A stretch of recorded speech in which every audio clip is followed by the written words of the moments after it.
Hello and welcome back to Second Take Movies, a podcast where we give movies a second look, second chance, second take, if you will. I'm your host, Preston Jenkinson, and joining me as always is my co-host, Jake Twido.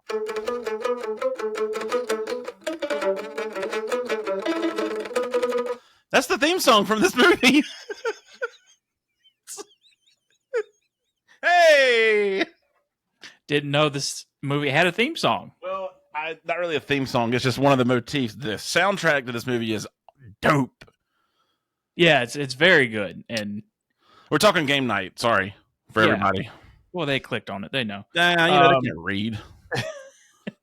I felt not everybody talks about this movie. It kind of came and went, and then I saw it in theaters, and I remember being like, "Yeah, that was a great movie." I haven't seen it since then. Then finished this and went, "Why do I not watch this often?" Yeah, I mean, it's solid. I don't know why it didn't get as much. I mean, it get reviewed well, but nobody seems to talk about it a lot. It's got heavy hitters in it too. I mean, it should have been a lot bigger than, and it was successful. The low budget, under $40 million. True. Made the hiccups now. Wow, I made 118-ish. So, but the story of Game Night, a group of friends who meet regularly for game nights, find themselves entangled in a real life mystery when the shady brother of one of them is seemingly kidnapped by dangerous gangsters. There's like 9 twists in this movie. So, and the cast in this is amazing.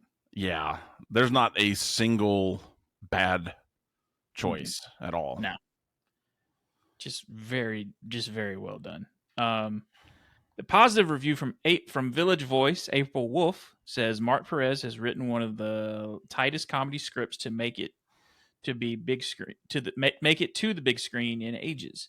Game Night, directed by John Francis Daley and Jonathan Goldstein, wastes not a single second of dialogue, gives killer lines to every member of its all-star ensemble, delivers genuinely tense action sequences, and even goes for broke with style.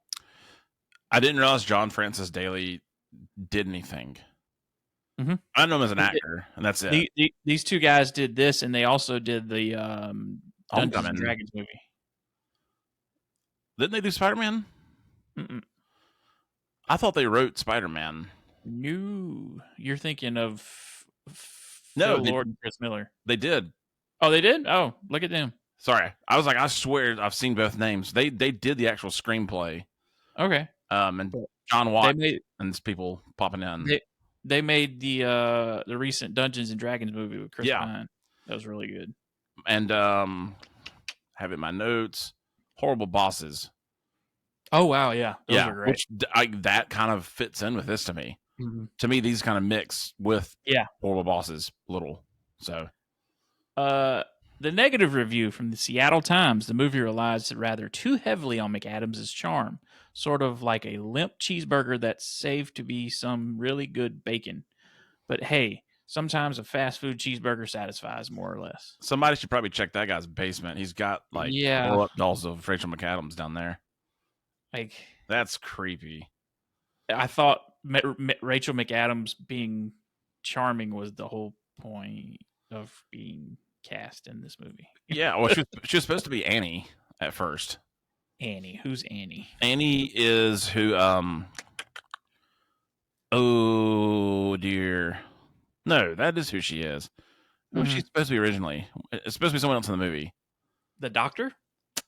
No, I just can't read my handwriting. She was the only choice ever picked for the role. Okay. Just can't read my writing. It's fine, dude. My chicken scratch is really, really bad. If you cast her as the doctor, that'd be a waste of Rachel McAdams, but and the only reason I thought about John Francis Daley writing on Spider-Man is the house where the mystery begins is Michael Keaton's house. When he's the Vulture. It's in Atlanta. I mean, you can drive by it and see it. Yeah, this whole movie was shot in Atlanta. Yeah, it's dope, dude, man. They did a good job of. It's not like Baby Driver where you can legit, trace his route perfectly. Yeah, they do a pretty good job though. I mean, I respect that. They do. This one starts with the budding relationship between Jason Bateman and Rachel McAdams and their characters. I can't remember their names. One of them's Annie. One of them's Annie, and the other one's Max. Max and Annie. They fall in love over their love of games and trivia and Being successful at both. yeah. What they do for a living, who knows? Who cares? Kind of like that. We never really know. At some Yeah. point in time, to say what Max does, but no one cares. You don't need to know. No. Hey, Uh-uh. they're two white people that live in Atlanta. They probably live in Buckhead. So Yeah, son. not to be confused with Bankhead, which I ended up on when I took the MARTA in Atlanta one time and got lost. Did you have a good time? Nope. Got right back on that train. I could show you some places around there. No, I'm good. But yeah, it has a little quick montage of them falling in love, getting married. I just want to see your facial expression getting off the MARTA and going, this is not Buckhead. Way back in. I was, oh God, what was that? 2013. So I was 24 almost. No, I was 23. It had just, I know what it was. I was 23 years old. But yeah, like getting on the train, supposed to get off somewhere, didn't realize that wasn't there and ended up got on the wrong line. I think it was. Well, it's all right, man. That's one of the names of Michael Jackson's most infamous dances ever, the Bankhead Bounce. Okay. I spent too much time in Atlanta, man. Let me just call it out. But yeah, you get a nice marriage montage. It happens quick. It's great. Yeah. They have Dance Revolution at their wedding. It's great. It's great. It's awesome. The montage ends at a doctor's office where they're trying to conceive. They're trying to have a child. And it's just not happening. Max has a low sperm count, and he's not 100% in on having kids. Yeah.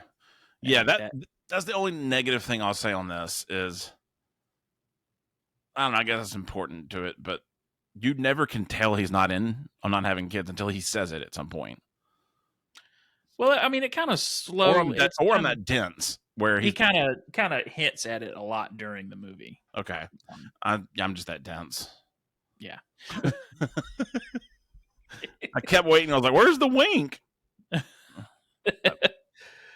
So they go home that night, and their neighbor played awesomely. Dang-gum. By Jesse Plemons. Freaking Gary. God, he's awesome. I don't understand why people don't appreciate him. I mean, I feel like his time's coming some. I mean, he's been in some big stuff, but like he's been nailing it last call. He's gonna be playing Plutarch in the new Hunger Games book. Yeah, movie. I saw that and I was pumped. That movie has casted well. They've casted very well. Have you finished the book? Yes. I haven't. I still got to read it. I bought it and Logan got it, so I'm waiting for her. Sunrise on the Reaping, I believe. Yeah. And Robert Fonz is President Snow. Mm-hmm. What was it? Ellie Fanning is Trinket. Kieran Culkin's the most exciting one for me. Yes. Playing Caesar Flickerman. That's great. But sorry, we're on date night or game night. Yeah. God, not date night. He plays like a creepy cop who used to be in their game nights. And he's their neighbor, and he's divorced, so he doesn't get invited to the game nights, and he questions them about their choice of 3 Tostitos bags in the grocery. It's a buy 2, get 1 free. How is that remotely? How is that possibly profitable for Frito-Lay? I mean, everything he said is like, this is cash all the way. So they have an awkward encounter with their neighbor, and then we're introduced to their friends.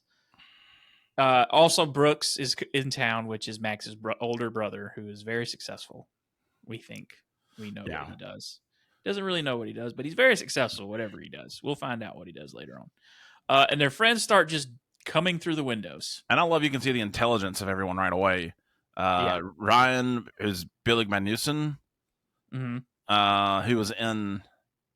He was in. It took me a while to figure out. I was like, "Where's this guy from?" He's in The Big Short. He's in the most recent Roadhouse. That's it. He's in Roadhouse, and he was on an HBO show recently. The franchise. He's been a lot of stuff. Yeah. the dumbest guy there comes in the dumbest way possible. Oh yeah, yeah, And then Kevin and Michelle, what are their last names? I don't know. The married couple. yeah. Follow Kevin is instructions. played by Lamorne Morris, who Dude, can't do of New wrong. Girl fame, he's awesome. He can't do wrong, man. He won an Emmy for Fargo. Yeah, Deputy Wit. Mm-hmm. He's going to Yeah. be in the live action Spider-Man Noir show on Amazon Ooh, that'll be with fun. Nicolas Cage. That'd be real cool. That'll be really good. But anyway, all these people come in, and Ryan always brings a date that is A bimbo. a bimbo of the same kind, and Annie even confuses one of them as the same one he brought last week. But no, she's different, sounds the same, looks the same. She has brown hair. She's got blonde hair. And then that's when Brooks shows up very loudly because they were all told to sneak in the side door because their neighbor is watching. Yeah, they don't want Jesse Plemons to show up with a shotgun and say, "What kind of American are you?" Right. We gotta. Exactly. Brooks is played by what's that? Kyle Chandler. Friday Night Lights, baby. Friday Night Lights. He's a whole host of other great things. Again, I know we said it started. This thing is stacked with, to me, like pretty big A-list people. Like he's also playing Hal Jordan in the new HBO series. Oh crap, that's a good pick. Yeah, I didn't realize that at all. He also played in the TV show Boss Baby back in the crib. Okay. I know, when I was looking at like, what has he been doing lately? I didn't look at what he's doing next, and one of them was that, and it was like, all right, bud, you're better than this. Okay. Whatever that means. He was in a couple of Godzilla movies too. But, yeah. That's our cast for now. That's our main cast of characters. So Brooks comes in and they start playing fishbowl and immediately humiliates his brother with tells 1 second in him trying to suck his own dick with a bungee cords. Bungee cords and as the night like Jesse Plemons has an amazing moment where Kyle Chandler shows up and then like he just appears on his doorstep. With that daggum dog too. The dog makes it so much worse. Yeah, so much worse. So at the end of the night, Brooks says, "Let's do this at my place next week. It'll be it'll be even better. We're going to make it awesome." And I absolutely love at this point, Rachel McAdams is a fan of his. And as soon as he says, "Let me do game night," then all of a sudden it's like, nope, hate him. Yep, I hate him for only that reason. Game night is a very big thing for them. That's their big thing they do during the week. But we get to the next week and we go to Brooks's house. He's renting a house, a real nice house in Atlanta, which I think you said is that. Yeah, it's Michael Keaton's. Keaton's house. The Vulture character from Spider-Man. Yeah, also Batman. Well, I was saying no, just from that movie. Oh, yeah. Sorry, no, I know who Michael Keaton is. He's the Birdman. I thought it was actually Michael Keaton's house. No, I'm sorry. It's the same house used in Spider-Man. Gotcha. All right, I probably said that backwards. Like the first Spider-Man? Oh yeah, because he was in the first Spider-Man. Okay. Yeah. I'll have to look at that again. I didn't realize that. I have no life.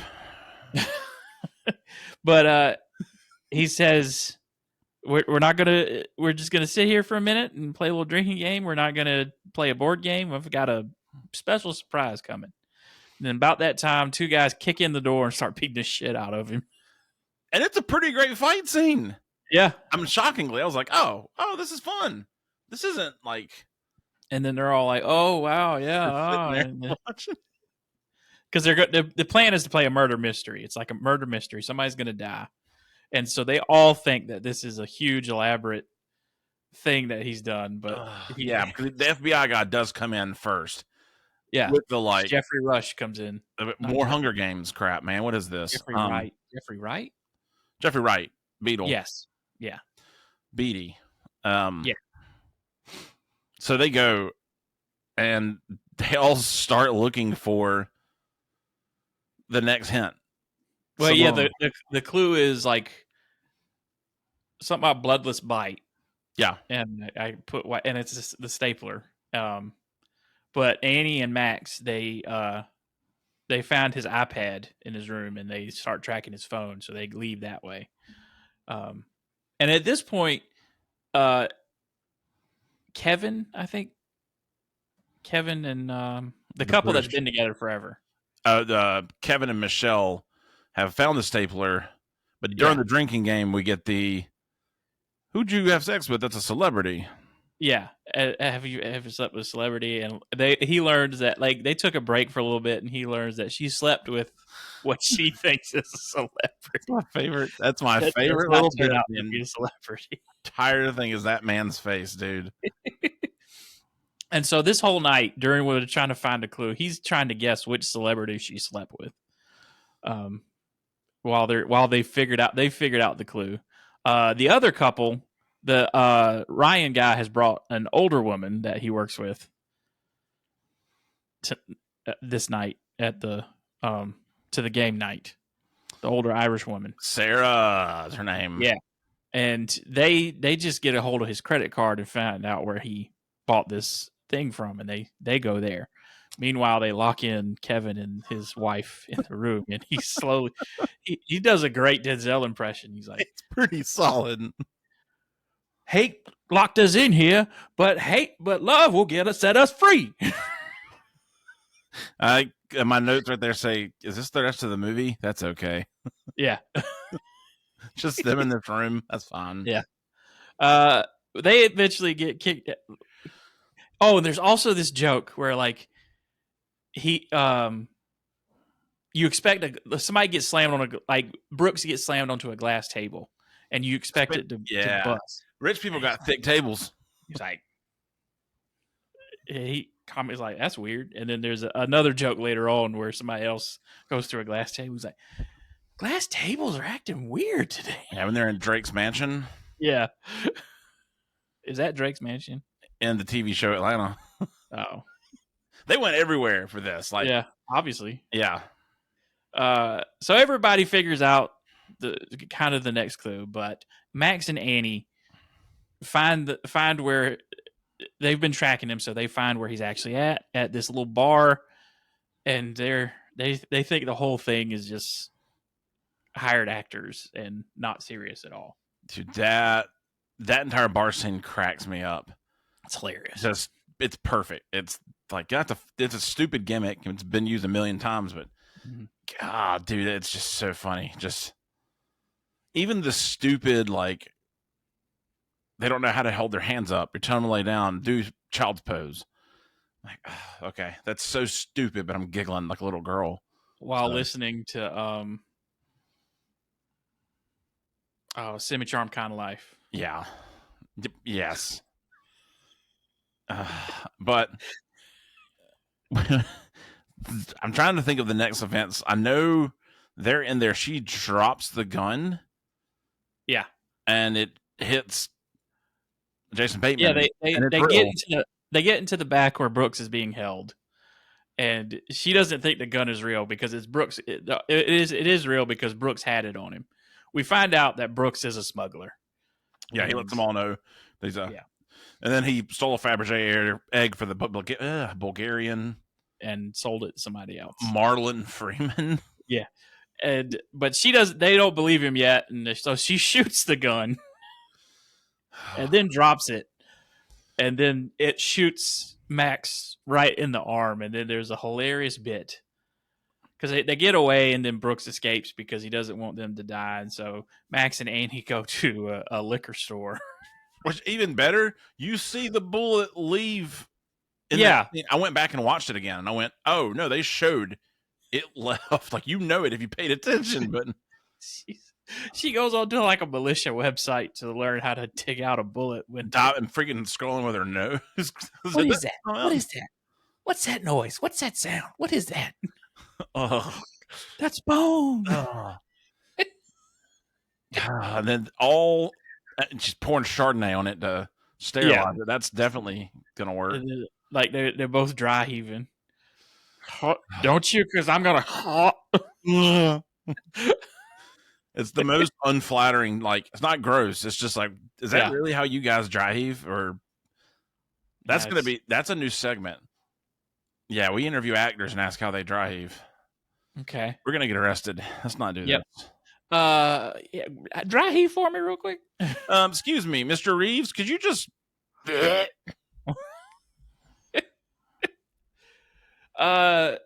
So they find out that yes, he sold it to a guy named Marlon Freeman, and our other counterparts now have called up to the mystery night place, wherever he bought the stuff from. Yeah, and they understand that in the turn of events, they're talking to her. The hired actors come in and realize he's beat up, everything's wrong, and they kind of I left Disney Cruises for this shit. Uncredited in the movie, by the way. Really? Yeah, I don't know if he picked it or just he's uncredited, and I was like, dude, that whole bit about the Disney cruise was so freaking great. So we all gather back at the Max and Annie's house, and they're like, "We can't go to the cops. Like, we gotta, help Brooks. We gotta find him." Yeah. Where is Brooks at this point? Did he get picked up again? Yeah, he's gotten picked up by the guys because he rolled out of the car, so they immediately picked him up. Yeah. And so they're like, "Oh, we can. Marlon Freeman's a fake name. We can get on a cop computer and figure out that what is real, or no, they want the Bulgarian's real name." Yeah. And so they want Marlon Freeman's. That's right. They want Marlon Freeman's because that's who he actually gave it to. Yes, so that they can take it to the Bulgarian. Yeah, can take it to the Bulgarian. So they figure out I forgot what the guy's real name was, but I don't think it matters. His name is Marlon Freeman. Let's just go with that. They all go to his house, and Ryan earlier in the movie had said a thing. It was like, rich people, they have like fight clubs in their basements. Oh, and there was. But you also to me, like maybe the second funniest thing in this entire movie is them going to go get on the computer laptop. Yes, and the blood dripping on that dog. I mean, it is the most like 90s stupid prop humor of or Mr. Bean. Like, oh, there's a mess. Let me clean it up with it. Oh, that was paint. It's getting worse. But the way they find this computer is they go to Jesse Plemons' house and they're like, "Hey, let's have a game night." You want to have a game night now? I thought you're at your brother's house. Nah, we aren't. So at this moment on this watch through the second time, I realized that I think everything in this game is supposed to be Monopoly. Gary has a dog. I think it's the same dog. Mm-hmm. Brooks's car is the same as one of the old pieces. And then I quit making notes. The airplane. Yeah. Everything lines up. The thimble. The iron. What was else? There's something else coming into this scene that's important. I'm drawing a blank. It can't be that important. They go to Marlon Freeman's house. Yeah. And the fight club's going down, and there's an actual fight club in his basement. And Ryan's like, "I knew it." And he wants to stay and watch it. They're gonna split up. And I just love that he's the one that's right. He's like, it could be here. Yeah. We'll start with Max and Annie. They have a conversation like, yeah, if we have a kid, we won't be able to do stuff like this. You remember like this couple friend we had, they had a kid, we don't see him no more. And this is like, Jason Bateman, Max is like struggling with whether he wants kids or not. But we get to my favorite part, which is Kevin and his wife. And she reveals that she slept with Denzel Washington. And it's not Denzel Washington. It's the best cutaway montage. Oh my gosh, I cried. I forgot that was a part of the movie. Even just as soon as she said Denzel Washington, I lost it. And I went, I know what's coming. She met him at a gas station, is the way she tells it. And he's like tries to introduce himself, and she's like, "No, I know who you are." And so they go to a club together, and they go to VIP, and she pays for she thought it was cute that he let her pay for drinks and Oh my go back god. to his place, and then he's like, "I don't believe you." And then she like shows him a picture, and he's like, "Yeah, that's not Denzel." Can't even do that face right, man. Did he introduce himself? And she's like, "No, I didn't let him introduce." What kind of car Okay. did he drive? A BMW. Oh, really? A 3 Series. And he's like, "Okay, where do you live?" And she was like, "It's a 2-bedroom condo." And he used the other room as an office. Also, the same place where Hunger Games, when they're waiting to go in to the stuff, like the night before, it's like where Katniss and whatever Mhm. the villagers' quarters are. It's the same building. It's a hotel. Also, the interior of the TVA in Loki. Yeah. Same thing. That's in like Yep. every freaking movie. Yeah, because it looks futuristic. It's dope. Yeah. Um, Uh. so yeah, they do find the Fabergé egg. Mhm. You get a pretty fun sequence. I was just going, this is fun of them tossing the egg around and not breaking it. It's like a kind of a. It's supposed to look like a one shot, but it's definitely stitched together. Yeah, Of them throwing the egg, and it was a good hot potato. yeah, it's very. It looks just like a scene from Dungeons and Dragons where they're trying to escape a place, but they make it out with the egg, and they on the way to meet the kidnappers with Brooks. The egg breaks, and they start freaking out. Don't that scene of where are we going? They're like 4th Street Bridge, and he goes, "Oh shoot, there it is!" Slams the brakes. Like after all that, there's a piece of paper inside called Witsec. And They it's put a they put it together quick. That's all I gotta yeah. say. So they drive up there, and they meet the two guys that have Brooks, and they go to exchange it, and then Jesse Plemons shows up. Yeah, to save the day, Yeah, and then all heroes must die, and he's plugged right in the chest. well, at first, And you get the greatest just you can live through this. You'll come every game night. We'll never say no again. And then he spits that daggum blood pill out of his mouth.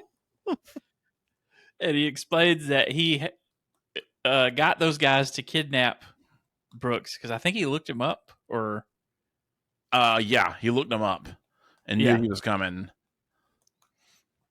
and in exchange for these guys playing this role, he's shaved some time off of their probation.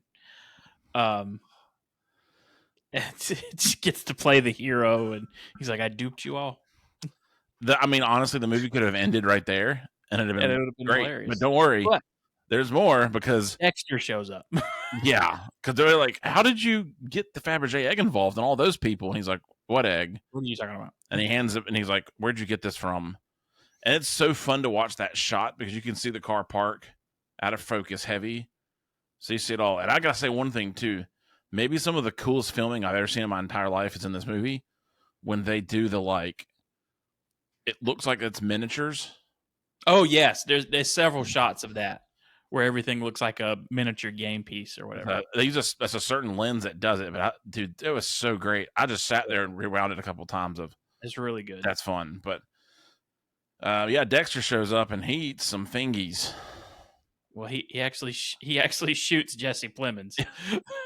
It's not a squib or anything. No, Uh, no. so Brooks freaks out and takes the list and eats it. Oh my god. And he's in the attempt to buy time, as he says. And then he's like, "All right, grab him. We'll cut it out on the plane." Like, We'll cut it out on the plane. I don't know what you thought was going to happen with that, but so now Max and Annie go and get Brooks's car because the whole thing was Brooks showed up in Max's favorite car that he's always wanted, which was like a '67 Corvette, and so he gets to drive it for at least a little bit before crashing it into a plane. That freaking crash was. I don't know why I giggled watching it hit the ground. And they made a bunch of jokes about Liam Neeson in Taken 3, where he takes out a plane, and he's like, "I saw an emergency hatch up top. I think I'm gonna get the drop on him." And she's like, "You're not Liam Neeson. That hurts my feelings."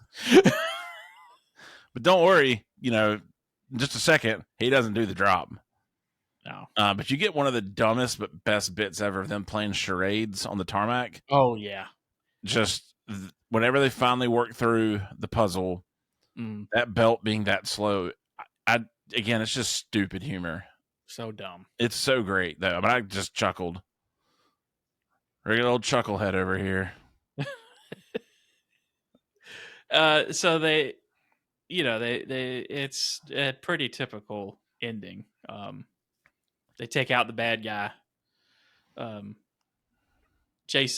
Max eventually gets some bungee cords and straps that guy down to where he's trying to. Looks like he's trying to suck his dick, and that's pretty much it. Pretty much it. Yeah, like they want to have kids. One of the funniest jokes in the movie is Brooks being like, turns around and goes, "Night over. That's all I wanted to teach you is you don't need to be better than me." And for a second, I forgot how it ended, and I went, "Oh my gosh, they did the same thing twice." But then, like, no, I didn't do all this. You stupid.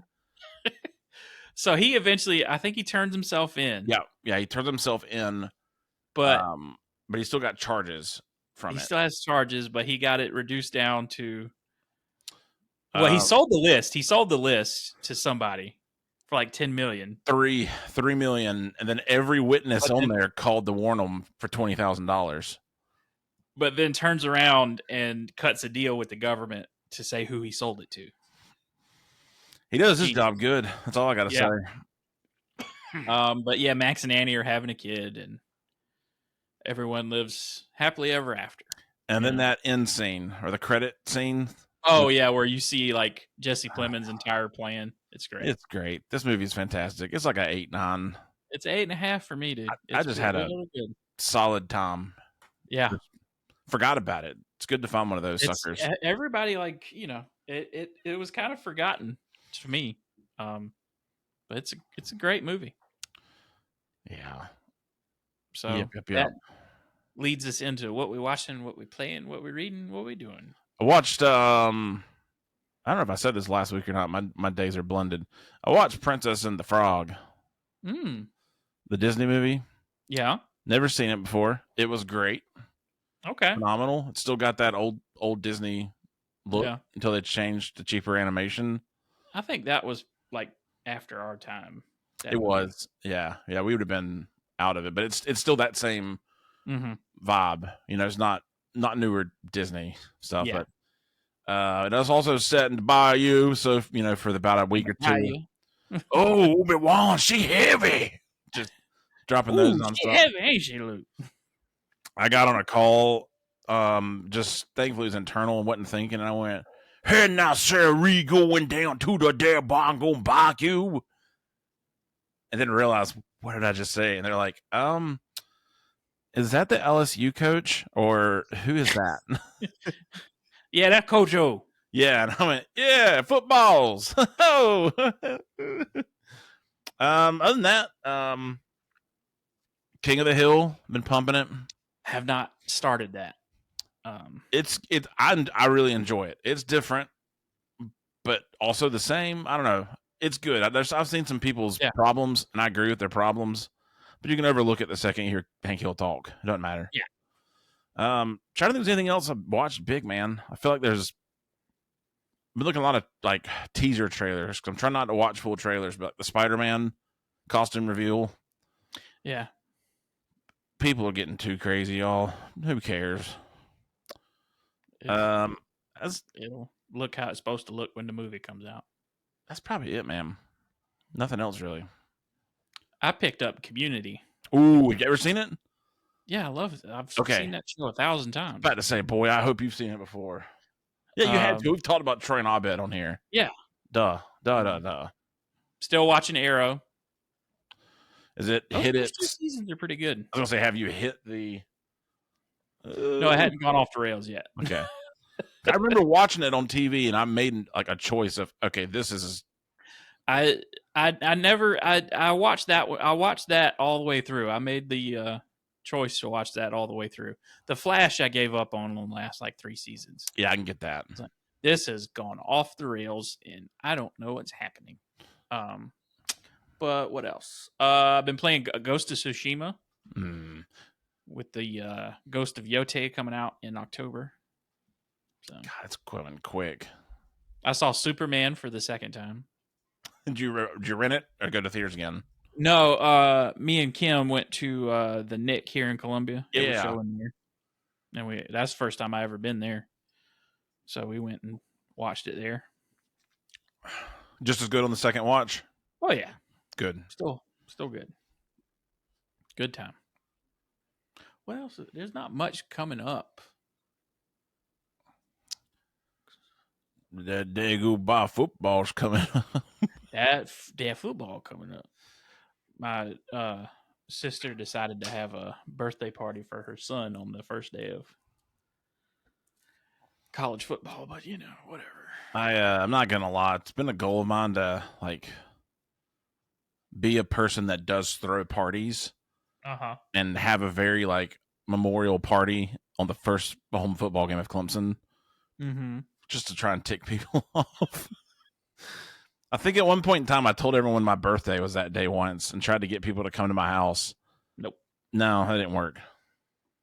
But unless you're like watching the game for your birthday. Yeah, it ain't gonna happen.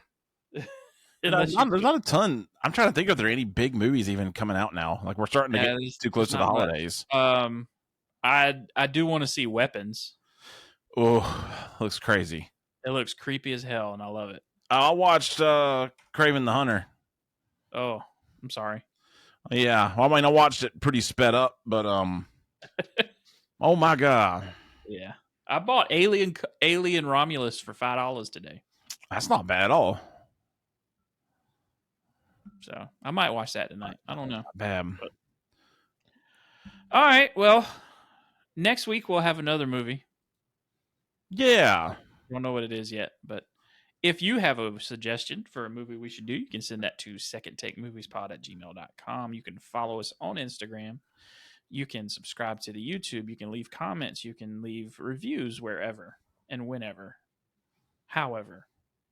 Whichever. Yeah. Yeah. Jake, you got any final words for the people? Man, y'all just be nice in the bayou. Be nice. No, poop your pants or. Nah, I ain't do none of that daggone stuff today, Sherry. All right. Well, we'll see you next week with another Muddy Britches.